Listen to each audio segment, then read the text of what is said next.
Hi, I'm Todd. I'm Sophia. That's Stormy. And we are the Spindrift Empire.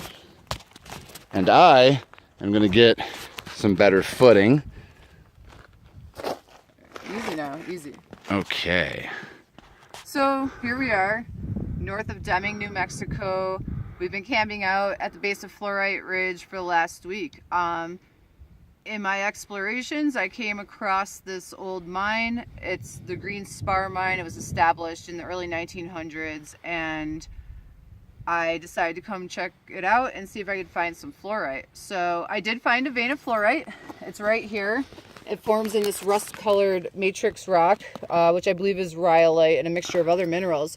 Here's a couple chunks of the fluorite itself. This was actually melted down and used for the smelting of the production of other minerals. So I didn't really find any interesting specimen pieces, but it was cool to come and explore the mine. And today we want to talk a little bit about being safe in a mining area. It is okay to go and check out abandoned mines. You can always call your local BLM field office and ask them if you feel like you need permission or to check on the status of a mine. But I know how to look it up, so I looked it up and came here and did some exploring. As you can see, I have Stormy on a leash because I didn't know what I was getting into. I knew this was a lode claim, meaning that they're digging down to the earth, so I did expect a tunnel or two. But upon coming up to the mine from the road, it looked more like a strip mine because there's a huge swath cut into the cliff. So I wasn't sure if I was safe or not just walking into the cut in the side of the hill. So what I did was I left the road and I walked up on undisturbed soil, knowing that it's safe and stable, so I could look down into this big cut in the cliff and see what I'd be walking out on if I had just happened to go exploring from that route. And in a second, you'll see why I think this was a better choice.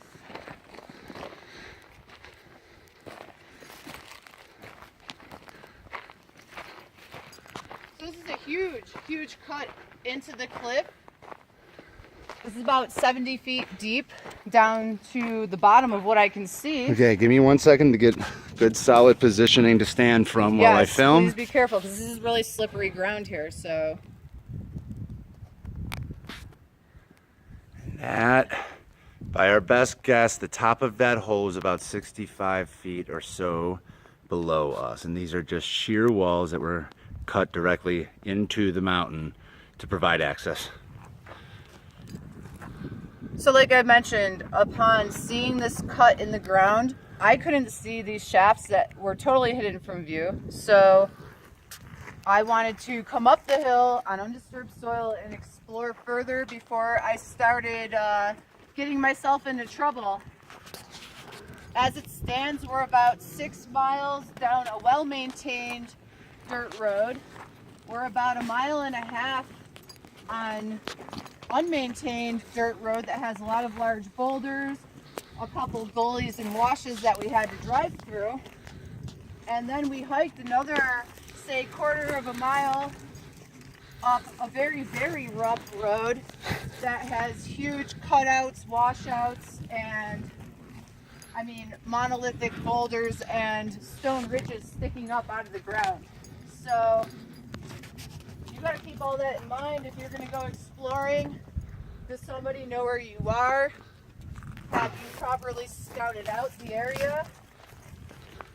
If I had started driving my truck up here and wasn't able to back out, I could have been in a lot of trouble. Because,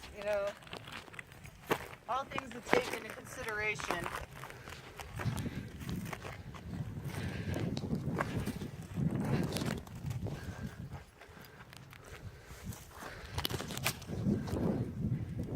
Sorry for some of the camera work here. I have to divide my attention between the ground and the screen. So anytime you approach a mine and you have never been there, you want to be mindful of what you're walking on. The big piles assorted material that you'll see around the chutes and the shafts are called tailing piles, and they're not always stable. It could have been decades since somebody's walked across these surfaces, and considering erosion and the fact that softer ground might have been piled up on top of huge unstable boulders, those are all factors you need to take into consideration when you're exploring this kind of thing.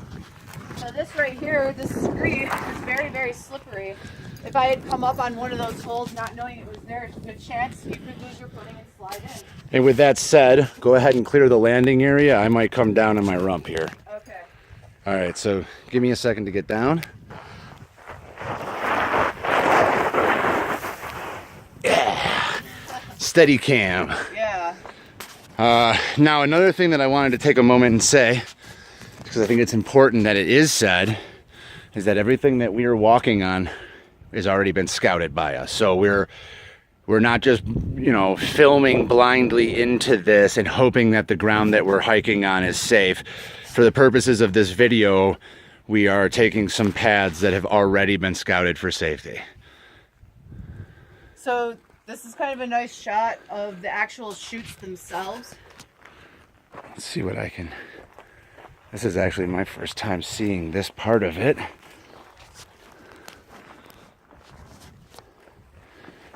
These boards here that are on the ground, those are over nothing. So if you step on those, that could be quite a tumble. Let me come down in front of it.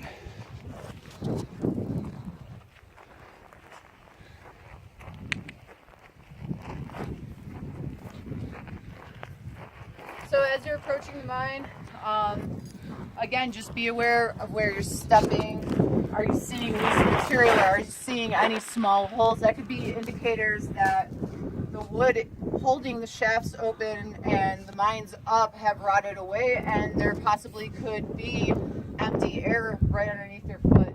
So this is a chute that they would take the material, pour it in the top, and load up ore carts and haul them off for processing somewhere. And if you come in, pretty large structure. It's probably, what, 25, 30 feet tall with multiple chutes. Let's see if we can get a... Inside here is just a kind of a diagonal wall in the middle of it. Comes in there, slides down here, shoots out here.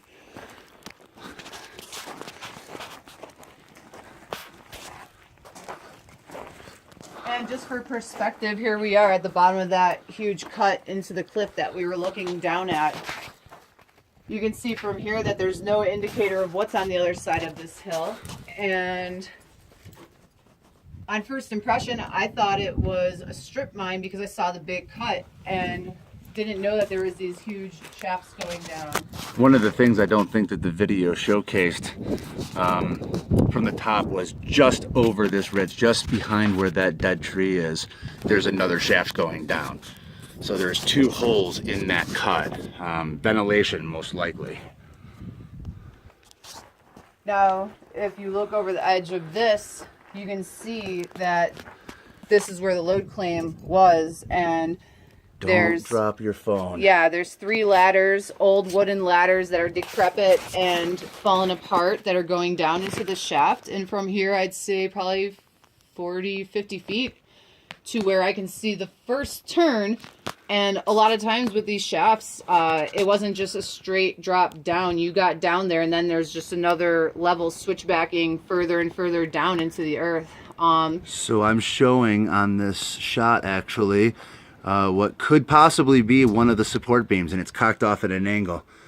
And it looks like there's one on the ground as well, which just goes to show that the support that is that you might expect to find in there, it's not the case always. So that's one of the great dangers of mines, is simply the fact that nature abhors a vacuum and it could collapse at any time. That's true. And with this timber, this could be dry rotted, it could be rotted from moisture, you do not know. And it is unwise to ever enter a mine shaft, even one that is a flat surface, because noxious gases can collect, and you could die from carbon monoxide poisoning without even realizing it was happening.